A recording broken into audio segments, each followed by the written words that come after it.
ઉમરગામ તાલુકાના કાંઠા વિસ્તારના મરોલી સહિતના ગામોમાંથી રોજગાર માટે ખાડી દેશોમાં ગયેલા અનેક કામદારો હાલ વિવિધ પરિસ્થિતિઓને કારણે ત્યાં જ ફસાઈ ગયા હોવાની માહિતી સામે આવી છે, જેના કારણે તેમના પરિવારજનોમાં ભારે ચિંતા વ્યાપી છે। આ મુદ્દે પરિવારો દ્વારા સાંસદ ધવલ પટેલ સમક્ષ રજૂઆત કરવામાં આવી હતી। પરિવારજનોએ વિનંતી કરી કે વિદેશમાં અટવાયેલા તેમના સગા સંબંધીઓને સુરક્ષિત રીતે સ્વદેશ પરત મોકલવા માટે પગલાં લેવામાં આવે। સાંસદ ધવલ પટેલે પરિવારોને આશ્વાસન આપ્યું કે આ મામલે કેન્દ્ર સરકાર તેમજ સંબંધિત એમ્બેસીઓ સાથે સતત સંકલન કરવામાં આવી રહ્યું છે। તેમણે જણાવ્યું કે અગાઉ પણ આવા પ્રયાસોથી કેટલાક લોકોને સફળતાપૂર્વક પરત લાવવામાં આવ્યા છે અને બાકીના લોકોને પણ વહેલી તકે પરત લાવવા પ્રયત્નો ચાલુ છે।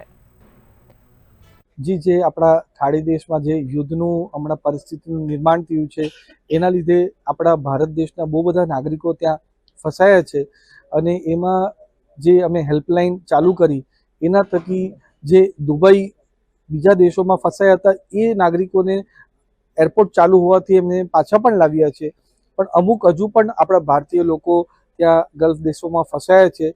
ત્યારે ઉમરગામના અમારા પરિવારના લોકો પણ ત્યાં ફસાયા છે, ત્યારે એમની સાથે પણ સતત સંકલનમાં છે, તેની એમ્બેસી સાથે પણ સંકલનમાં છે। આજે પાછી મને એક જે લિસ્ટ મળી છે એની રજૂઆત કાલે અમે એક્સટર્નલ અફેર્સ મિનિસ્ટ્રીમાં પાછી કરશું અને આપણા વલસાડ જિલ્લાના નાગરિકો જેટલા પણ ફસાયા છે એને જલ્દીથી જલ્દી સુરક્ષિત રીતે અહીંયા લાવીએ એના માટે પૂરો પ્રયત્ન કરશું।